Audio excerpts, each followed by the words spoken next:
नमस्कार बच्चों, आज हम फिर मिले हैं और हमारा जो पाठ चल रहा है वो है वंशागति तथा विविधता के सिद्धांत, माने principles of heredity and variations, माने जेनेटिक्स, आनुवांशिकी, है ना। और बेटा आज हम बहुत अच्छा विषय पढ़ाएंगे और वो है आपका क्या, परिवर्तन, माने वेरिएशन, माने आनुवांशिक विभिन्नताएं।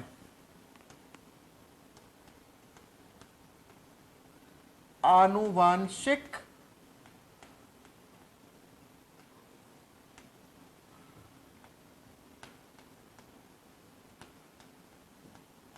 विभिन्नताएं माने जेनेटिक वेरिएशंस।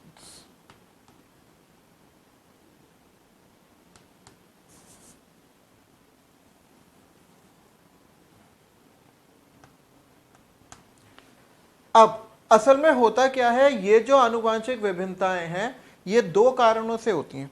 इसका जो पहला कारण होता है वो होता है पुनर्योजन। इसके दो कारण हैं।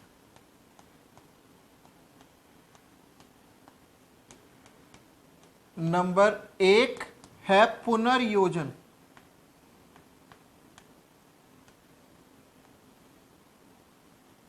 रिकॉम्बिनेशन, ये हम पढ़ चुके हैं अच्छे से। और दूसरा कारण जो है वो है उत्परिवर्तन। उत्परिवर्तन माने म्यूटेशंस, और पुनर्योजन माने रिकॉम्बिनेशंस। एक बार हम पुनर्योजन पर थोड़ा सा प्रकाश डालते हैं। पुनर्योजन किस वजह से होता है? पुनर्योजन होता है क्योंकि हमारे गुणसूत्रों के मध्य जीन विनिमय होती है, जिसको आप क्रॉसिंग ओवर कहते हैं, ठीक है। पुनर्योजन का मतलब है जन्कीय जीन्स का उलट पुलट होकर दोबारा से संयोजित हो जाना। तो इसके लिए गुणसूत्रों का स्वतंत्र अपव्यूहन होना जरूरी है। और ये इसके जो कारण होते हैं, नंबर एक, ये क्या होता है? ये तीन कारणों से ऐसे हो सकता है। नंबर एक होता है गुणसूत्रों का स्वतंत्र अपव्यूहन। गुणसूत्रों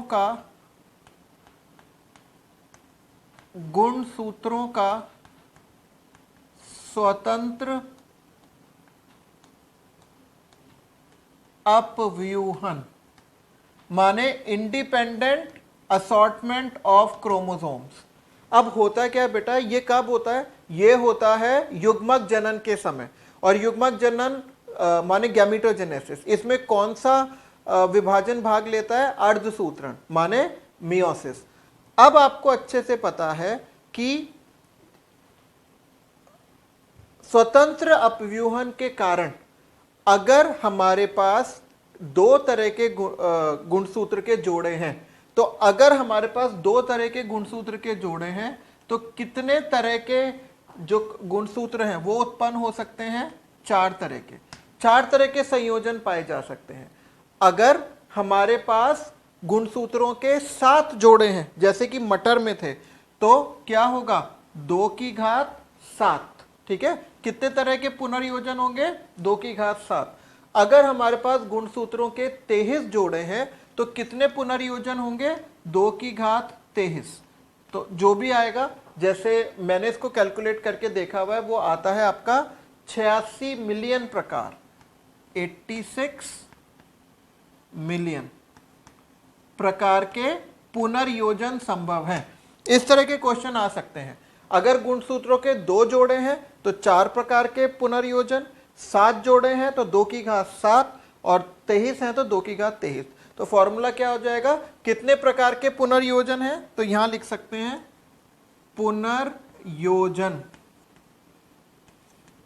का फॉर्मूला होता है 2 की घात n, जहां n बराबर गुणसूत्र युग्मों माने जोड़ों की संख्या।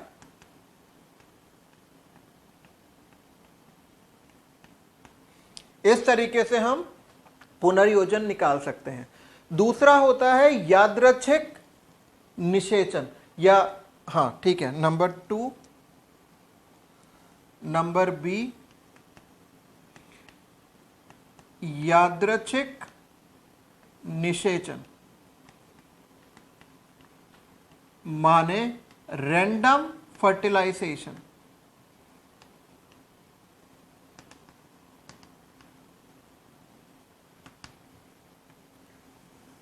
इसका मतलब यह है कि अगर किसी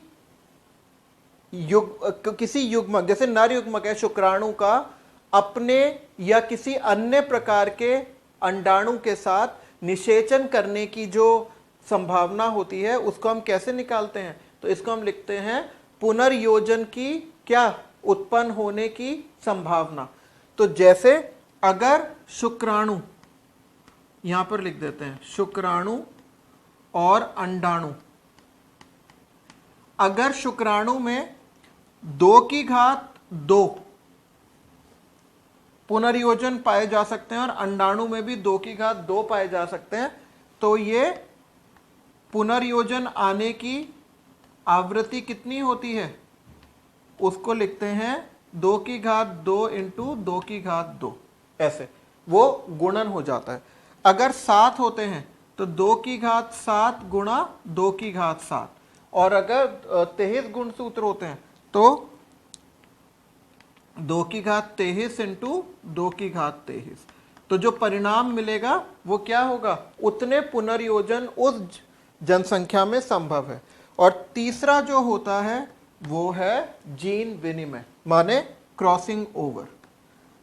जीन विनिमय माने क्रॉसिंग ओवर। ये तो आपको पता है, आपने जीन विनिमय की आवृत्ति क्रॉसओवर वैल्यू भी निकाल रखी है, ठीक है बेटा। तो ये हो गया आपका पुनर्योजन। अब बात करते हैं उत्परिवर्तनों की। ध्यान से देखिए, उत्परिवर्तन जो हैं, इनकी खोज करने वाले जो वैज्ञानिक थे वो थे Hugo de Vries. Hugo de Vries. Hugo de Vries ने एक पौधे का चयन किया जिसका नाम है ओइनोथेरा लैमार्कियाना। क्या नाम है?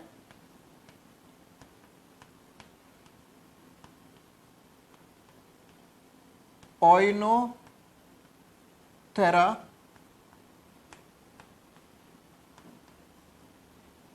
लैमार्कियाना। इसका अंग्रेजी नाम है इवनिंग प्रिमरोज। और ये जो उत्परिवर्तन होते हैं ये एकदम से, कहते हैं ना आक्रामक, एकदम से वंशागत होने वाले असतत माने डिसकंटिन्यूअस विभिन्नताएं हैं, ठीक है, जो किसी भी जीव में तब उत्पन्न होती हैं जब उसके समजीनी में स्थायी परिवर्तन आ जाते हैं। जो उत्परिवर्तन शब्द है वो ह्यूगो डी व्रीज ने दिया था। कौन से सन में? 1901 में।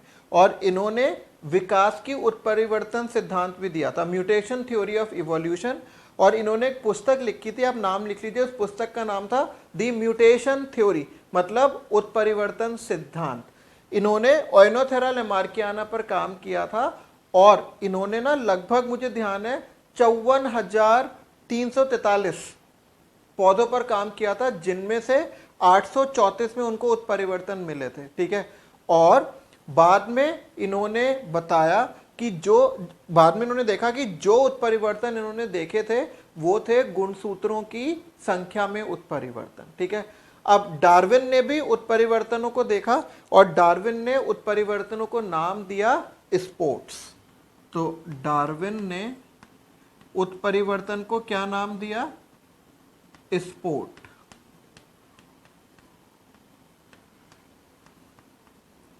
स्पोर्ट्स, ठीक है। तो ये सब था आपका। अच्छा, फिर बेटसन आए और बेटसन ने इनको नाम दिया साल्टेशन। बेटसन ने इसको नाम दिया साल्टेशंस। तो ये आपको पता रहना चाहिए। अब जो उत्परिवर्तन होते हैं वो 3 कारणों से हो सकते हैं, ठीक है। वो कारण कौन कौन से होते हैं? नंबर 1, सबसे पहला है गुणसूत्रों की संरचना में परिवर्तन। गुणसूत्रों की संरचना में परिवर्तन। नंबर 2,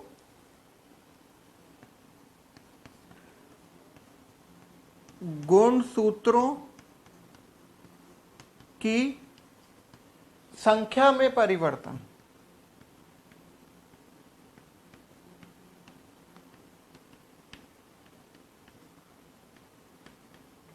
और तीसरा है जीन्स की श्रृंखला में परिवर्तन।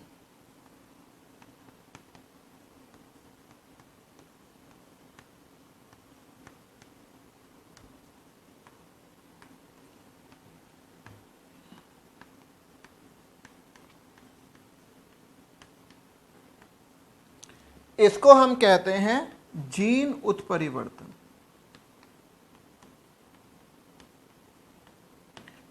अब जीन उत्परिवर्तन कैसे होता है यह हम पढ़ेंगे अगले पाठ में, जो है वंशागति का आणविक सिद्धांत। और लेकिन जीन उत्परिवर्तन के द्वारा होने वाले जो रोग हैं उनको हम इसी पाठ में पढ़ेंगे। और जीन्स को मेंडेलियन कारक भी कहते हैं, इसलिए हम इनको मेंडेलियन असमानताएं या मेंडेलियन डिसऑर्डर्स भी कहते हैं। ठीक है, तो अब हम पढ़ते हैं क्या, गुणसूत्रों की संरचना में परिवर्तन। ये बहुत महत्वपूर्ण टॉपिक है, इस पर ध्यान दीजिएगा। ठीक है, तो देखते हैं गुणसूत्रों की संरचना में परिवर्तन। गुणसूत्रों की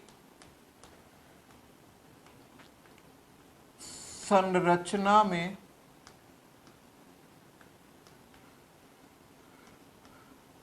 परिवर्तन माने changes in the structure of chromosomes. Changes in the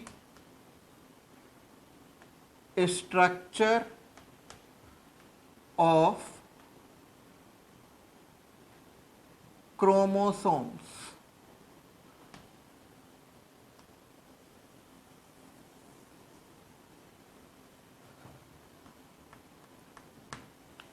अब सबसे पहले ये जो परिवर्तन होता है ये गुणसूत्र में उपस्थित जो गुणसूत्रीय खंड होते हैं उनकी स्थिति में परिवर्तन आता है।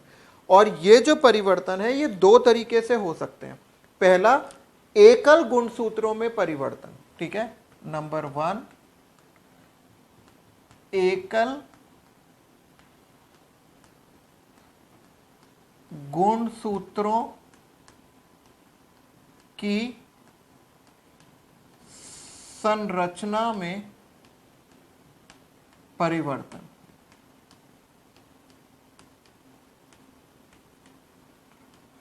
इसे कहते हैं अंतरा गुणसूत्रीय विकार।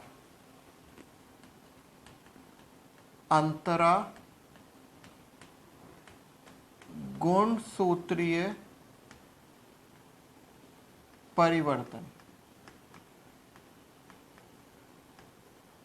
माने इंट्रा क्रोमोसोमल एब्रेशंस।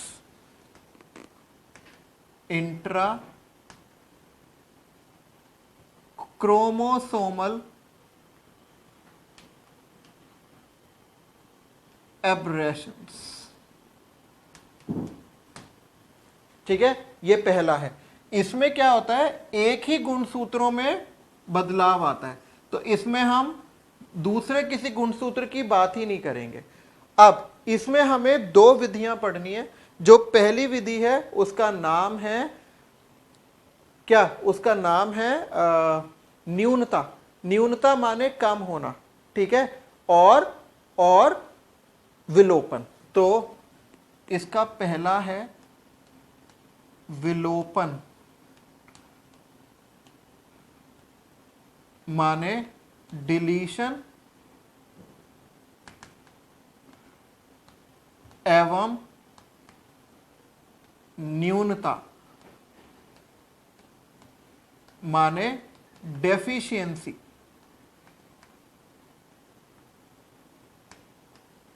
अच्छा, ये जो है इसमें हम बहुत ज्यादा थ्योरी नहीं लिखेंगे, ये डायग्राम से समझने वाली चीज है। तो इसमें सबसे पहले हम एक गुणसूत्र बनाएंगे। तो ये मैंने बनाया एक गुणसूत्र, और इस गुणसूत्र में मैंने जीन्स के या खंड के नाम लिख दिए।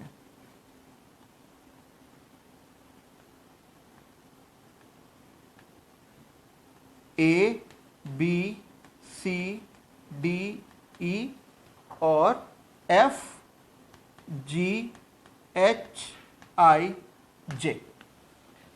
अब हमने क्या किया है, अब ये दो प्रकार का हो सकता है। हमने तो यहां नाम लिखा हुआ ही है ना, तो पहला हमने लिखा है विलोपन, विलोपन, और दूसरा हमने लिखा है न्यूनता। अंग्रेजी नाम ऊपर लिखे हैं, ठीक है, न्यूनता।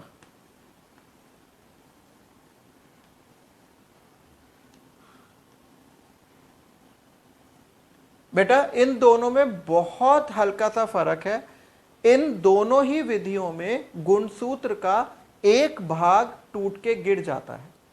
अगर वो भाग टूटता है कहीं बीच में से, माने मध्यस्थ पार्ट टूटता है, तब उसको हम कहते हैं विलोपन। ठीक है, तो विलोपन में आप लिख सकते हो गुणसूत्र का मध्य भाग टूटकर पृथक हो जाता है। तो इसको हम ऐसे बना सकते हैं,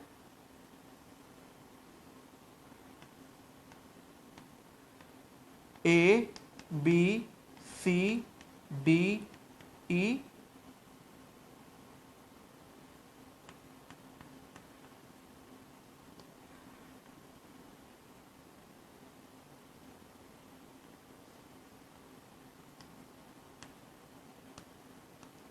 बेटा इसमें इसका जो ये वाला भाग है GHI वो टूटकर अलग हो गया, तो इसको कहते हैं विलोपन। जल्दी बोलिए हाँ या ना। ठीक है, अब न्यूनता का क्या मतलब होता है? न्यूनता का मतलब होता है इसमें गुणसूत्र का शीर्षस्थ भाग माने टर्मिनल पार्ट टूटकर अलग हो जाता है और उससे गुणसूत्र में बदलाव आता है इस तरीके से।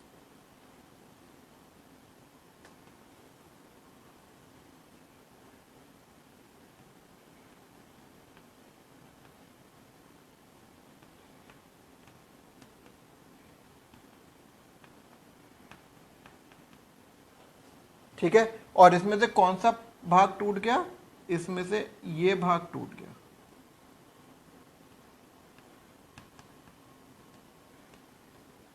इधर किनारे वाला एक भाग टूट गया, इधर से भी टूट सकता था, वो इधर से भी टूट सकता था। तो इसको हम कहते हैं न्यूनता।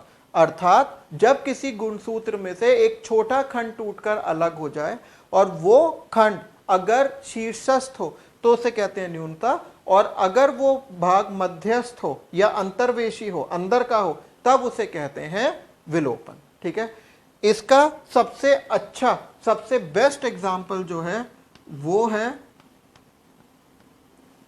कैट क्राई सिंड्रोम, या इसे कहते हैं क्राई डू चैट सिंड्रोम, या इसका नाम है cat cry syndrome. Cat cry syndrome. बेटा इस सिंड्रोम में क्या होता है, इसमें गुणसूत्र संख्या, हमारे अंदर टोटल गुणसूत्र संख्या क्या होती है? 46।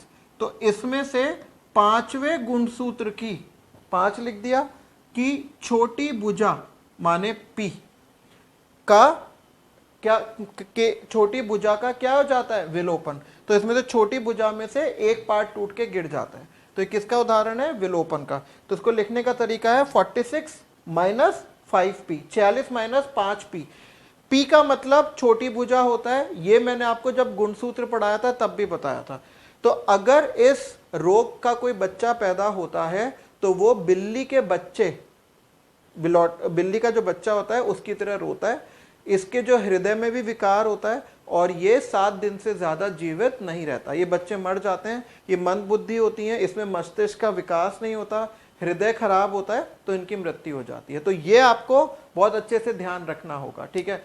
मैं आपको एक और बता देता हूं, ड्रोसोफिला में भी कटे हुए पंख का नॉच्ड विंग उत्पन्न होता है, जो एक्स गुणसूत्र में विलोपन के द्वारा होता है। लेकिन ये जो है वो आपसे पूछा नहीं जाता ड्रोसोफिला वाला, लेकिन कैटक्राई सिंड्रोम क्वेश्चन पूछा जाता है, ठीक है।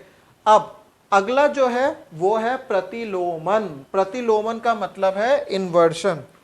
नंबर 2 ये है प्रतिलोमन, माने इन्वर्जन।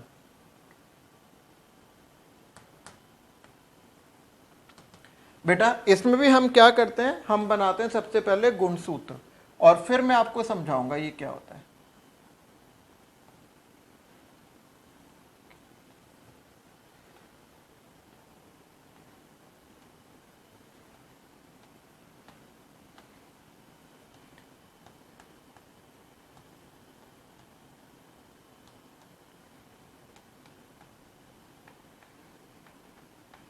और आपको ध्यान है ना, ये वाले जो गुणसूत्रीय परिवर्तन है वो सिर्फ एक ही गुणसूत्र में होते हैं। तो ये मैंने गुणसूत्र बना दिया। अच्छा, ये प्रतिलोमन भी जो होता है ये 2 प्रकार का होता है।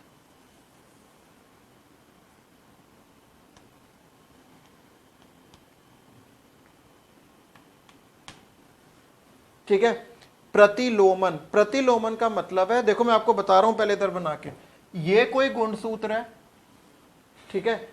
यहां पर मानो लिखा है ए, यहां पर मानो लिखा है बी। तो इसमें क्या होता है, एक खंड टूटता है, बीच में से टूटा,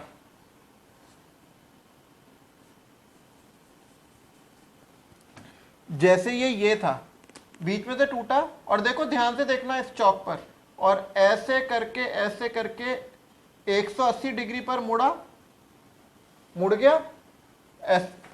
एक मिनट रुको, ऐसे था ये खंड, ऐसे मुड़ा 180 डिग्री पर और वापस जुड़ गया ऐसे। तो क्या हुआ, अब ए इधर आ गया और बी इधर आ गया। इसको कहते हैं प्रतिलोमन या इन्वर्जन। आप लिख लीजिए, यहां पर एक गुणसूत्रीय खंड गुणसूत्र के मध्य में कहीं से भी टूटता है, 180 डिग्री के कोण पर घूमता है और पुनः क्या हो जाता है, चिपक जाता है, ठीक है। तो इसको हम कहते हैं प्रतिलोमन।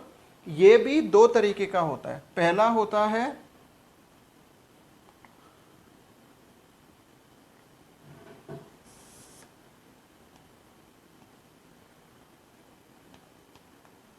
पराकेंद्रीय। पराकेंद्रीय प्रतिलोमन, मैं खाली पराकेंद्रीय नाम लिख रहा हूं, ठीक है। तो इसमें पराकेंद्रीय, इसका मतलब होता है जिसमें, इसको इंग्लिश में भी लिख देते हैं पैरासेंट्रिक। पैरासेंट्रिक। और दूसरा होता है परिकेंद्रीय, माने पेरीसेंट्रिक।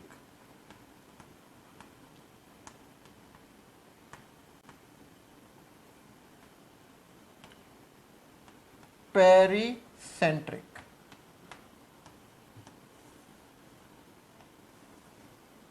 ठीक है। अब देखिए बेटा, इसमें सेंट्रोमियर माने गुणसूत्र बिंदु भाग नहीं लेता। तो ये मैं आपको बना देता हूं,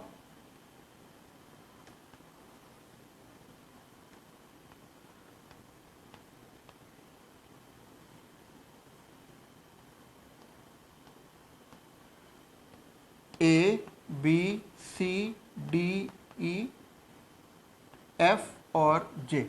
इसमें जो जी एच आई है वो टूटा, ऐसे घूमा और आई आ गया इधर, एच रह गया बीच में, जी आ गया इधर। तो जो जे था, जी था, वो तो चला गया यहां, और जो आई था वो चला गया यहां। तो किस कोण पे घूमा है, 180 डिग्री के। ऐसे था, ऐसे हो गया। लेकिन यहां पर सेंट्रोमियर माने गुणसूत्र बिंदु जो है ये भाग नहीं लेता है। लेकिन परिकेंद्रीय में ये मैं बना रहा हूं आपको,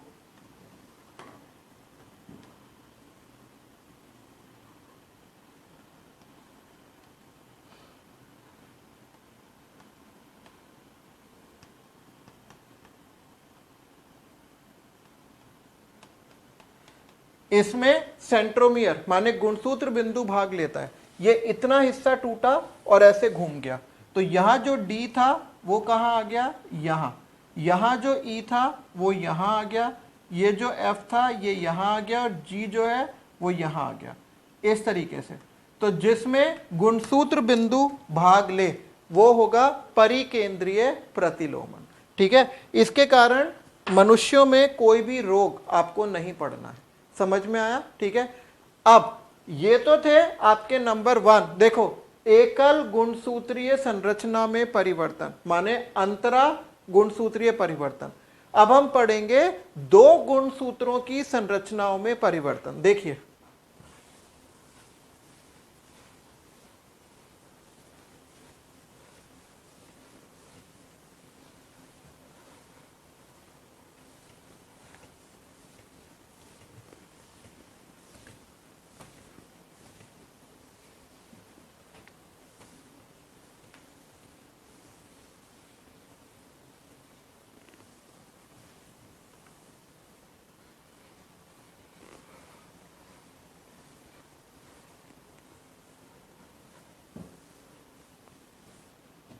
नंबर 2, 2 गुणसूत्रों की संरचना में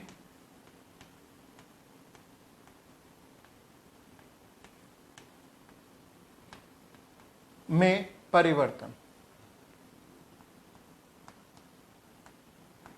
और इसको वैज्ञानिक शब्दावली में क्या नाम देते हैं, अंतर गुणसूत्रीय परिवर्तन। वो क्या था, अंतरा, ये है अंतर, अंतर गुणसूत्रीय परिवर्तन माने इंटर, वो था इंट्रा क्रोमोसोमल, ये है inter chromosomal aberrations, inter chromosomal aberrations. ये शब्दावली आपको बहुत अच्छे से आनी चाहिए। ठीक है, तो वो जो इंट्रा था या अंतरा गुणसूत्रीय परिवर्तन थे वो 2 प्रकार के थे, विलोपन न्यूनता और प्रतिलोमन। ये भी 2 प्रकार के हैं। देखो, ये है मेन चीज, डायग्राम से ही याद होता है, बहुत ज्यादा लिखने से कुछ फर्क नहीं पड़ता है। ठीक है, अब जो अगला है वो है आपका इसका पहला नंबर, जिसको आप कहेंगे द्विगुणन माने डुप्लीकेशन। नंबर 1, द्विगुणन माने डुप्लीकेशन। अच्छा, एक और बात ध्यान रखना, ये 2 गुणसूत्रों के मध्य है, 2 गुणसूत्रों के मध्य। तो द्विगुणन जो होता है वो हमेशा समजात गुणसूत्रों के मध्य होता है, सदैव समजात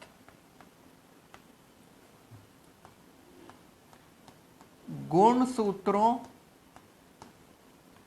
के मध्य होता है। और बेटा, समजात गुणसूत्र क्या होते हैं, ये हम पहले ही पढ़ चुके हैं, ऐसे गुणसूत्र जो आकार में, जीन्स की स्थिति में, जीन्स के प्रकारों में समान होते हैं। और समजात गुणसूत्रों में से एक जोड़े में से एक गुणसूत्र की वंशागति माता के द्वारा होती है और दूसरी जो होती है वो पिता के द्वारा होती है। ठीक है, एक माता के द्वारा, एक पिता के द्वारा। तो मैं यहां पर पहले ना समजात गुणसूत्र बना देता हूं।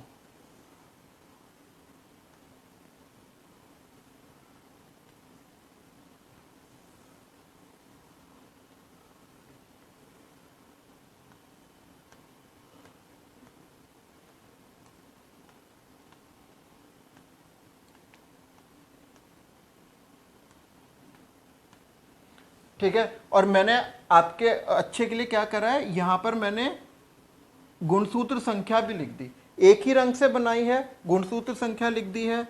ये है ABCDEFGHIJ, फिर से ABCDEFGHIJ। ठीक है, तो इससे पता चल गया है कि जो दोनों गुणसूत्र हैं वो कैसे हैं, दोनों समजात हैं। अब ये भी जो द्विगुणन होता है ये दो प्रकार का होता है।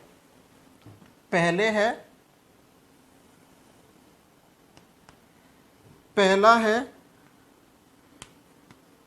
टेंडम। टेंडम का मतलब होता है बार बार। टेंडम द्विगुणन, द्विगुणन नहीं लिख रहा हूं मैं, ठीक है। या फिर इसको कहते हैं इंग्लिश में टेंडम या रिपीट द्विगुणन। टेंडम या रिपीट द्विगुणन। और जो दूसरा इसकी तरीका होता है वो होता है विपरीत टेंडम द्विगुणन। तो यहां पर हमने लिख दिया विपरीत टेंडम या रिवर्स टेंडम द्विगुणन। इस द्विगुणन में क्या होता है, समजात गुणसूत्रों में से किसी एक गुणसूत्र का एक खंड टूटता है और दूसरे खंड में जाकर चिपक जाता है। तो टेंडम का मतलब होता है बार बार। जब मैं आपको डीएनए अंगुली छापी, डीएनए फिंगरप्रिंटिंग बताऊंगा तो उसका जो आधार होता है वो पुनरावृत्त श्रृंखलाएं होती हैं, माने रिपीट्स, जो बार बार दोहराई जाती हैं। ठीक है, तो रिपीट्स का मतलब एक के बाद एक आना। तो हमने ये बनाया और इसमें से HIJ टूट गया तो क्या बचा है, खाली FG। ABCD, ABCDE, और ये 8वां गुणसूत्र है और ये इसका समजात 8वां गुणसूत्र है। ABCDE, ABCDE, FGHIJ, FGHIJ, और जो यहां से HIJ टूटा है वो यहीं आकर चिपक गया है, HIJ। तो इसका मतलब द्विगुणन एक ऐसी विधि है जिसमें एक गुणसूत्र से गुणसूत्रीय खंड टूटता है और अपने समजात जोड़े पर जाकर उसी क्रम में या विपरीत क्रम में व्यवस्थित हो जाता है, जिससे कि जीन्स का एक समूह एक से बार पुनरावृत होता है या दोहराया जाता है। तो ये HIJ देखो, HIJ, ये 2 बार पुनरावृत हो रहा है, माने 2 बार रिपीट हो रहा है। ठीक है, अब विपरीत टेंडम या रिवर्स टेंडम डुप्लीकेशन में क्या होता है, यहां पर हमने फिर से ये वाला चित्र बनाया और फिर से हम इसी को तोड़ेंगे, HIJ को। 1 2 3 4 5, ABCDE FG, गुणसूत्र संख्या 8, ABCDE, और हमने ये बना दिया ABCDE FGHIJ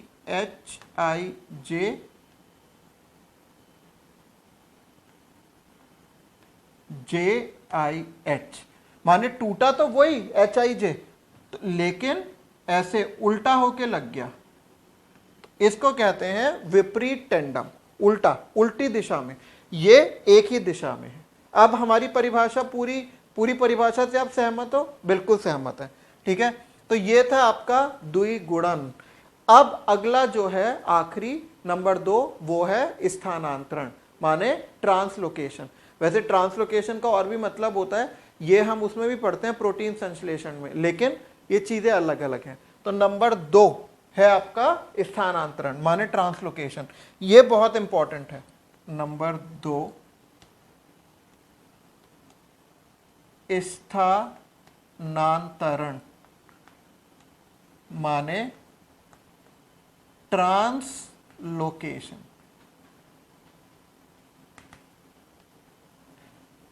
और ये जो स्थानांतरण होता है ये हमेशा असमजात गुणसूत्रों में होता है, सदैव असमजात गुणसूत्रों में होता है। माने इसमें एक ही गुणसूत्र संख्या नहीं होनी चाहिए। ठीक है, अब ये भी दो प्रकार का होता है, लेकिन उससे पहले हमें क्या करना पड़ेगा, हमें दो अलग अलग गुणसूत्र बनाने पड़ेंगे। तो ये मैंने आपका बनाया पहले नीले रंग का गुणसूत्र,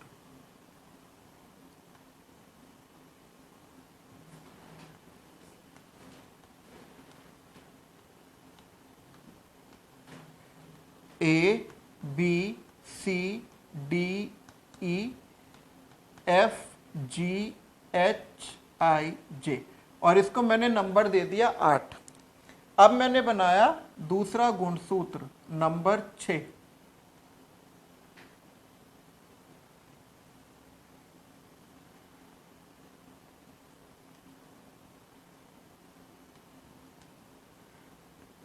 M N O P Q R S T. आई बात समझ में? समझ में आ गई? तो ये जो है ये अलग अलग गुणसूत्र हैं, ये समझात नहीं है, क्योंकि रंग भी मैंने अलग बनाया है, जीन्स या खंडों के नाम भी अलग बनाए हैं, आकार भी अलग बनाया है, और गुणसूत्रों को संख्या भी अलग दे दी है। ये ऐसा करते हैं, हमें थोड़ी सी पढ़ने में आसानी हो जाएगी, इनका नंबर चेंज कर देते हैं। इनका नंबर कर देते हैं ये 9, और इस पीले वाले का नंबर कर देते हैं 22। ठीक है, और ये भी कितने प्रकार का होता है, ये भी 2 प्रकार का होता है।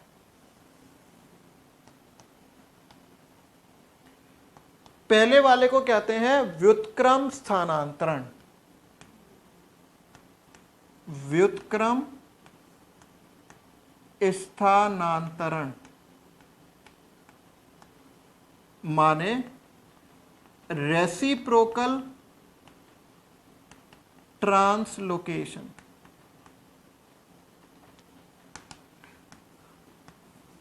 व्युत्क्रम तो आपको पता है ना, व्युत्क्रम संकरण भी हमने पढ़ा था, मेंडल ने किया था, जिससे पहले नर लिया था उसको मादा ले लिया, जिसको पहले मादा लिया था उसको नर ले लिया, ऐसे था। दूसरा जो है वो है सरल या अंतर्वेशी। सरल या अंतर्वेशी या शिफ्ट स्थानांतरण। इसको आप कह सकते हो सिंपल या इंटरस्टिशियल या शिफ्ट ट्रांसलोकेशन।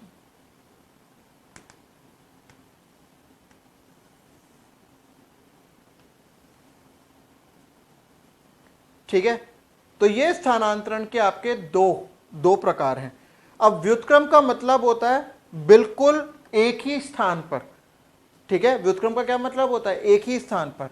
तो हमने ये बनाया था ना, तो अब दोबारा से पहले नीला गुणसूत्र बनाते हैं।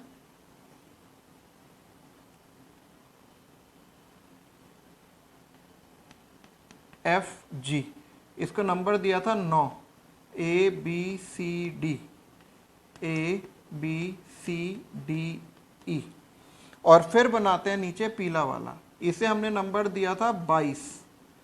इसमें इधर है M N O P, M N O P, और इधर हम बनाएंगे क्यू आर।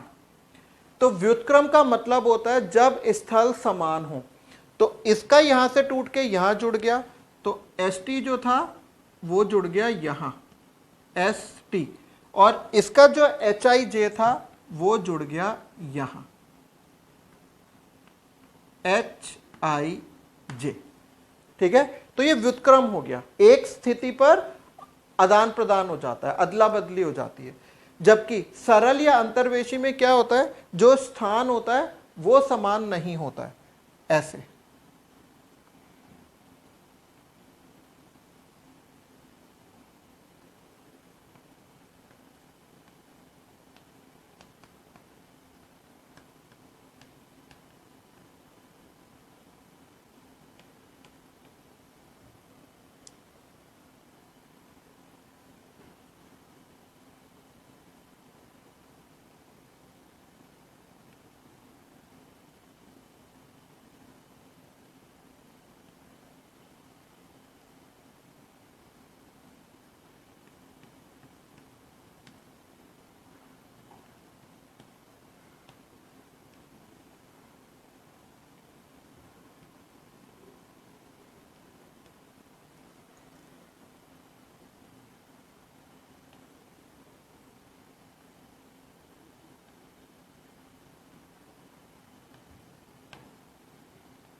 देख रहे हैं आप, कहीं का भी टुकड़ा जैसे m यहाँ शुरू से टूट के इधर आ गया और आखिरी का टुकड़ा टूट के यहाँ आ गया, बीच का नहीं टूटा, इसका GH इधर आ गया, मतलब जो आदान प्रदान की स्थिति होती है वो भिन्न होती है। ठीक है, हमें ये वाला जो है ये बहुत महत्वपूर्ण है, क्योंकि गुणसूत्र संख्या 9 और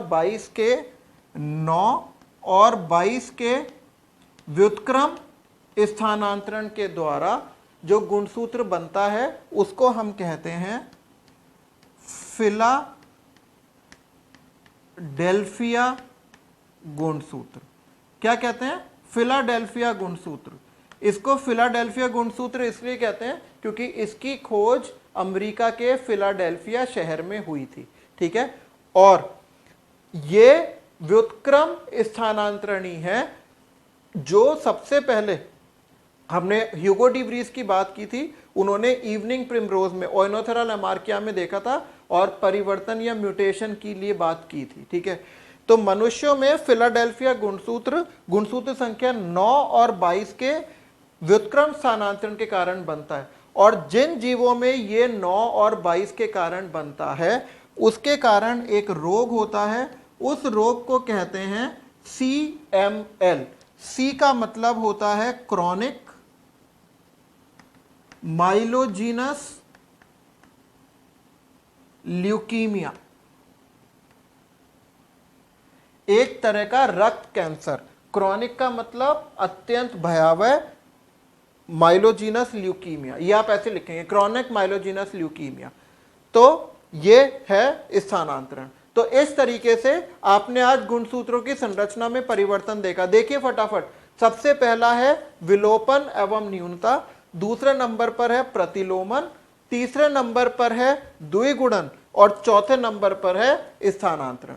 ये चारों डायग्राम से ही समझ में आते हैं, या आप पढ़कर आइएगा, इसमें से कभी कभी क्वेश्चन पूछ लिया जाता है। ठीक है, अब आज हम पढ़ चुके हैं, अब हम कल मिलेंगे और कल की कक्षा में, कल आप मिस नहीं करना, कल आप छुट्टी नहीं करना, कल आपको देखना है और हम पढ़ेंगे गुणसूत्रों की संख्या में परिवर्तन।